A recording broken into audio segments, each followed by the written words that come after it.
अरे भाई, जब तक तुम धन कमाने लायक हो तभी तुम्हें प्यार मिलेगा इस संसार में। बहुत सुंदर उपदेश है। जब तक तुम धन कमाने लायक हो तभी तुम्हें कहेंगे मेरा पति, मेरा पिता, मेरा भाई, मेरा अमुक अमुक। और जिस दिन तुम धन कमाने लायक नहीं रहोगे उस दिन कोई बात नहीं पूछेगा, पक्की बात है। वाह वाह जब चल रहा है तो सब हाथ मिलाएंगे, और जब बुरा समय आएगा तो तुम्हारी गली से निकलना हो ठीक नहीं समझेगी कि अगर उधर निकलेंगे कहीं वो मिल न जाए और कुछ मांग न ले, कुछ कह न दे। जब तक तुम धन कमाने लायक हो, तुम्हारे पास धन है, तभी तक तेरे को प्यार मिल रहा है संसार से, परिवार से। और जब तू रोगग्रस्त हो जाएगा, जराग्रस्त हो जाएगा, तो कोई भी तेरे से बात नहीं पूछेगा, बात नहीं करेगा। अरे मूढ़, इसलिए तू निरंतर गोविंद का भजन कर ले, गोविंद का भजन कर ले, गोविंद का भजन कर ले। ये आशा परिवार की भोगों की इतनी सुदृढ़ है, फांसी ये कि नहीं कटती है। बूढ़ा हो गया है, त्वचा सब ढीली हो गई, हड्डी हड्डी दिखाई देती है, सिर के बाल सब पक गए, दांत एक को नहीं रह गए, लाठी लेके चल रहे, फिर भी वही परिवार की ममता। दरवाजे पे बैठा वही परिवार के विषय में सोचता रहता है। ये नहीं सोच रहा कि मृत्यु नजदीक आ रही, भगवान का भजन कर ले, अपने जीवन को सार्थक कर ले। अरे मूढ़, तू निरंतर गोविंद का भजन कर ले, गोविंद का भजन कर ले, कोई तेरे काम आने वाला नहीं। जब अवस्था ढल जाती है तो काम वेदना अंदर रहती, लेकिन काम क्रीड़ा नहीं हो पाती, जलता रहता है वो वृद्ध। जब जल सूखने लगता है तो जलाशय जिसमें उसमें जो अंदर होते, कछुआ, मछली, मेढक, जो भी जीव सब व्याकुल होने लगते हैं। क्या जलाशय, जब जल सूख गया, अवस्था निकल गई तो क्या विकार, काम विकार उसे जलाता रहता है। वो चिंता से जलाशय में जलते रहते हैं कि अब पानी सूखा, मरेंगे।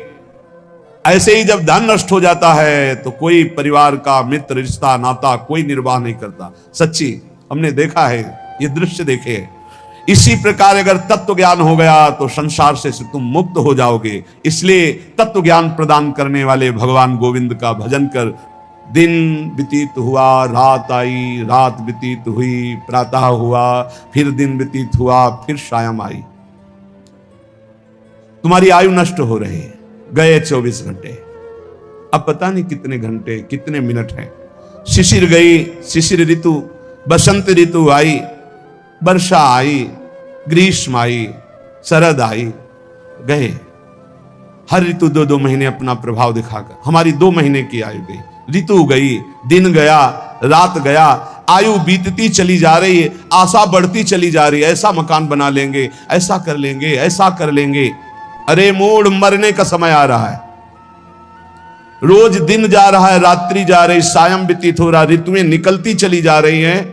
तुम्हें आशा रूपी फांसी ने ऐसा बांध रखा है, इतना कमा लिया, अब इतना कमा लेंगे, इतना कर लिया, अब ऐसा कर लेंगे। ये तुम्हें पता नहीं कि तुम्हें मरना है, तुम्हारी आयु नष्ट होती चली जा रही है। आशा रूपी इस फांसी को काट लो। कैसे? भज गोविंदम, भज गोविंदम, गोविंदम भज मूढ़मते। अरे मूढ़मती, गोविंद का भजन कर ले, गोविंद का भजन कर ले, गोविंद का भजन कर ले। नहीं, मृत्यु के समीप आने पर ये व्याकरण का शब्द डुक्रिंच करने, ये तुम्हारी रक्षा नहीं कर पाएगा। ये व्याकरण, ये पढ़ाई लिखाई, ये तुम्हारी मृत्यु पर विजय प्राप्त नहीं। मृत्यु पर गोविंद गोविंद हरे मुरारे, गोविंद गोविंद मुकुंद कृष्ण, गोविंद गोविंद रथांग पाणे, गोविंद दामोदर माधवेति। ये भगवान नाम ही तुम्हारी रक्षा करेंगे। जिसने गीता जी को पढ़ा, श्रीमद् भागवत गीता जी, कुछ लोग तो इस भेद ही नहीं जान पा रहे हैं कि श्रीमद् भागवत और श्रीमद् भगवत गीता जी अलग है, नहीं जान पाते हैं कई लोगों के ऐसे।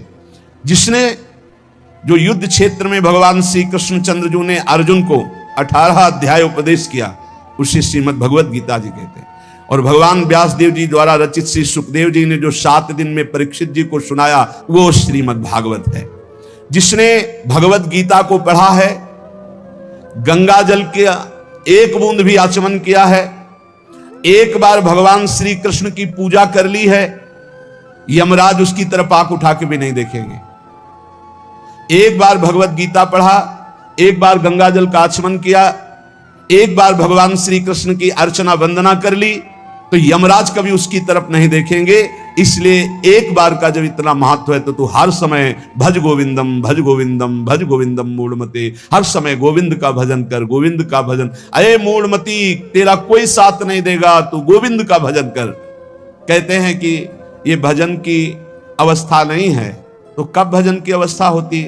बाल्यावस्था खेल कूद में चली गई, जवानी स्त्री में आसक्त भोग में चली गई, वृद्धावस्था रुपया पैसा नाती पनाती इनकी चिंता में चली गई, तो परब्रह्म परमात्मा का भजन करने की कौन सी अवस्था है? अरे जब से होश हो जाए तभी से भजन शुरू कर दो।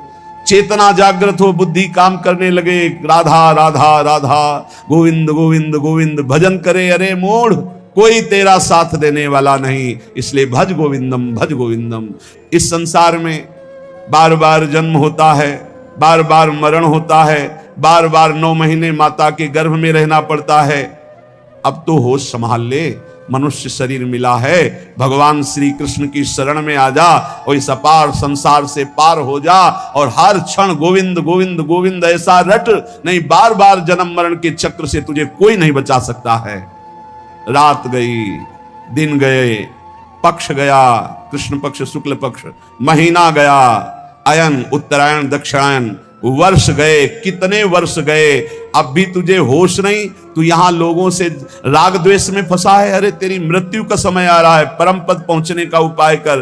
किसी से ईर्ष्या मत कर, मत्सरता मत कर, किसी की निंदा मत कर, किसी से द्वेष मत कर। अंतिम समय आने वाला है, इसलिए गोविंद गोविंद गोविंद ऐसा भजन कर ले। अरे मूढ़, तेरा कोई साथ देने वाला नहीं। माताओं बहनों की तरफ काम दृष्टि से देखकर अपनी क्यों दुर्गति करते हो? कुछ नहीं है। जहां तुम्हें आकर्षण लग रहा है कुछ नहीं है, मोह विकार है तुम्हारा, अज्ञान का विकार है। बार बार मन में विचार करके उनके चरणों में वंदना करो, उनके प्रति काम भाव करके। गलत दृष्टि से मत देखो, मूढ़ तेरी दुर्गति हो जाएगी। इसके लिए तू गोविंद का भजन कर, गोविंद का भजन कर। माताओं बहनों पर काम दृष्टि करके दुर्गति का कारण मत बन। कष्टम, जरा विचार कर, तू कौन है?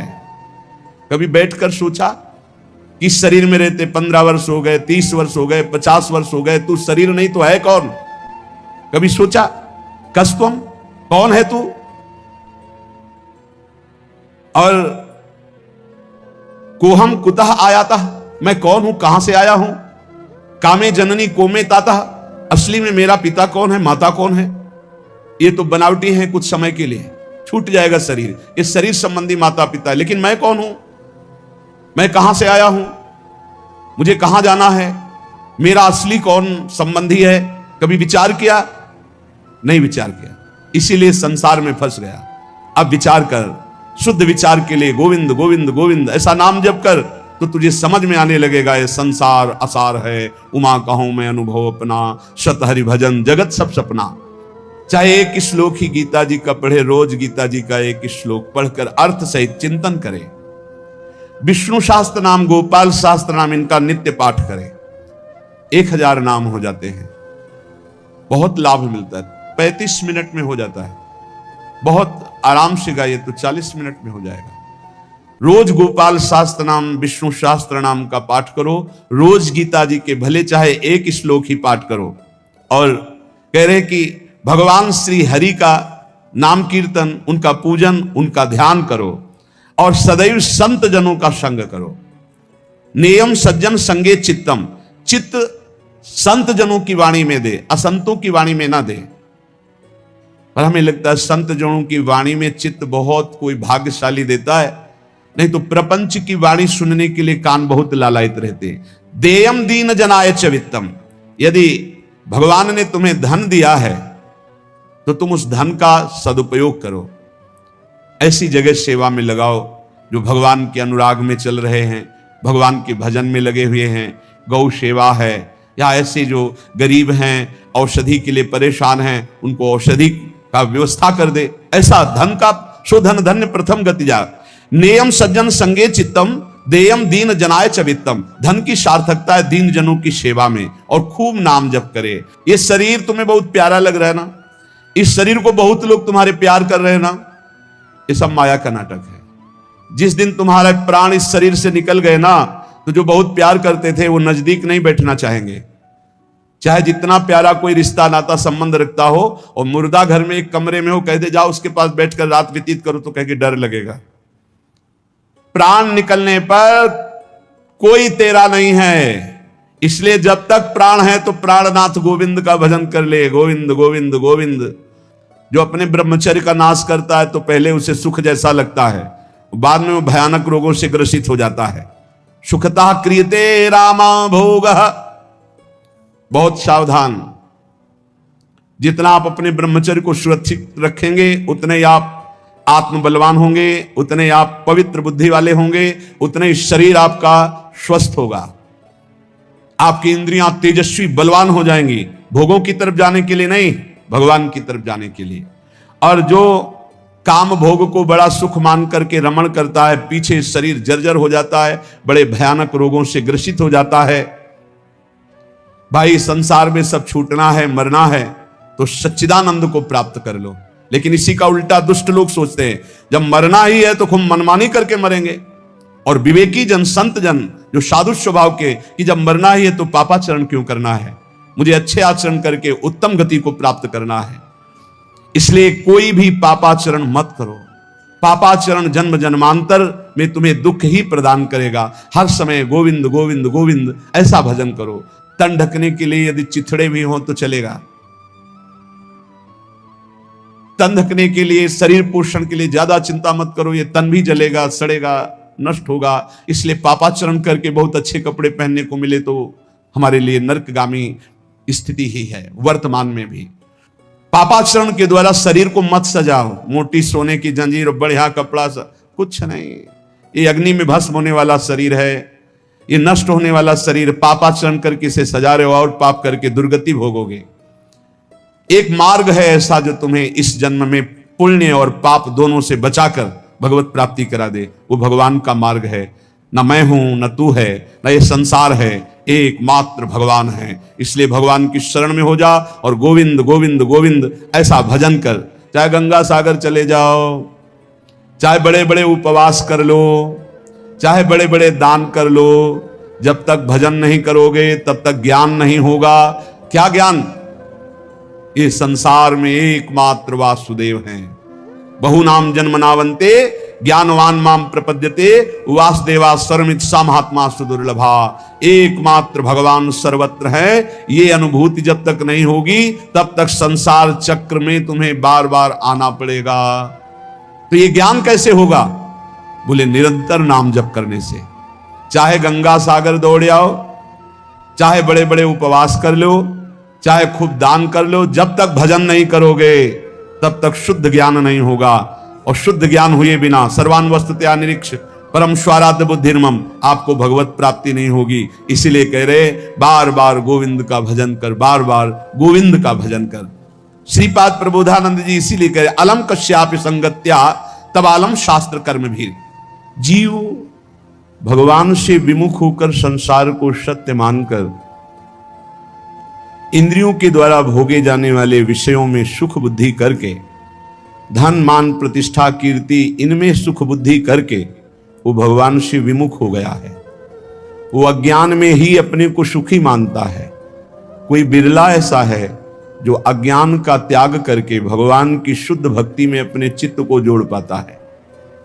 श्रीपाद कह रहे हैं बिना वृंदावन की कृपा के, बिना वृंदावन के रसिकों का संग किए, बिना वृंदावन की रजरानी का सेवन किए प्रेम लक्षणा भक्ति जागृत नहीं होती। क्योंकि प्रेम समुद्र है वृंदावन, और हमारे अनंत जन्मों के ऐसे अपराध, इस जन्मों के ऐसे पाप हैं जो विशुद्ध प्रेम लक्षणा भक्ति में प्रवेश होने नहीं देंगे। तो इन महत पापों का नाश श्री धाम वृंदावन का आश्रय वास ये नष्ट कर देता है, बड़े बड़े अपराधों को धूल धूसरित कर देता है। श्रीपाद कह रहे हैं संतु विधर्मा सतसः सद्धर्मायान्तु सर्वेस्तम यदि वृंदावन मंगी कुरुते मम का तदा चिंता। यदि श्री जी की कृपा से वृंदावन ने मुझे स्वीकार कर लिया, कैसे हम जाने कि हमें वृंदावन ने स्वीकार कर लिया? जब हमारे हृदय में एक आश्रय जागृत हो जाए, कि हमसे साधन तो भले उस कोटि का नहीं बनता, पर वृंदावन धाम की कृपा है।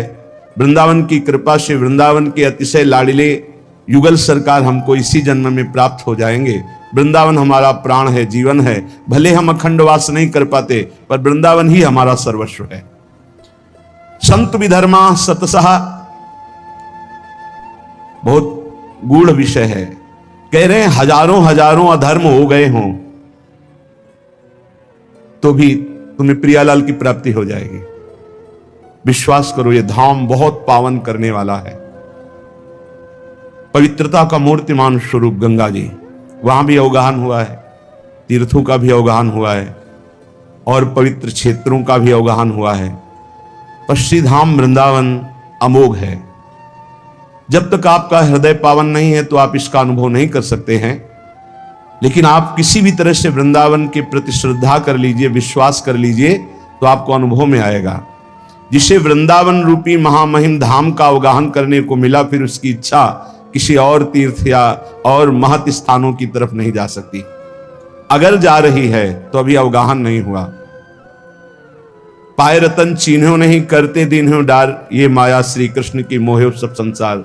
अगर वृंदावन मिला, महामहिम वृंदावन ने कृपा करके अपने में आश्रय दिया या वास दिया, और आप उसे छोड़कर अन्य किसी तीर्थ में पावन होने की इच्छा रखते हैं, तो रतन को नहीं पहचान पाए इसलिए फेंक दिया और कांच को उठा लिया।